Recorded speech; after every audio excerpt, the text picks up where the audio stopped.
It's traditional at this time, especially on the continent, to read a portion of God's law, and let's do that. The ninth commandment instructs us not to bear false witness against others.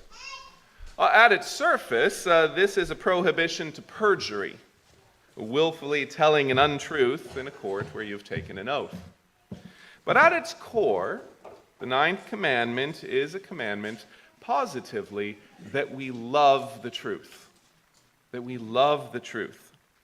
And the love of truth is something the Bible puts before our eyes again and again and again. Psalm 25:5, lead me in your truth and teach me.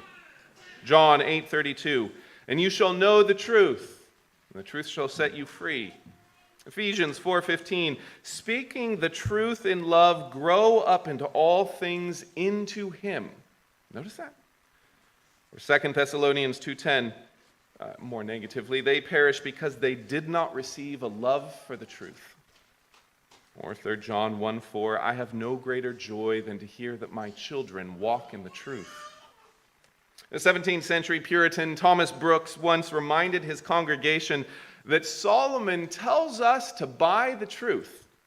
Proverbs 23:23. But then he goes on to say, but Solomon didn't tell us what it costs, the truth. Brooks gives a reason why he thinks that the price tag is not included with the command.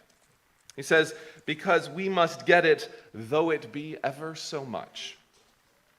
Truth, he is saying, is worth living for. Truth is loving truth is worth more than life. The truth fought for and owned in life is life well lived. And when we love the truth, when that love is more to us than our love for power, or more than our love for comfort, or more than our love for our ego, truth actually makes us a better person. In other words, to use a technical word, truth sanctifies. Truth sanctifies, which is what Jesus said. Sanctify them by the truth. Even among pagans, this characteristic of truth known and truth loved was talked about. Alcibiades tells us that Socrates' relentless devotion to finding the truth is what spellbound Athens.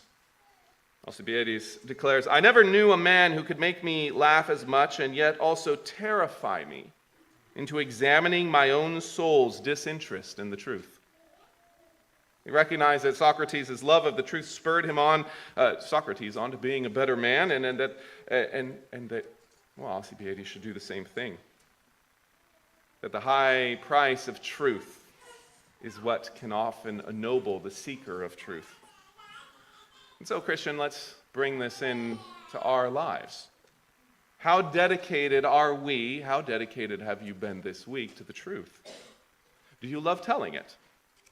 And do you love hearing the truth, even if it's about you?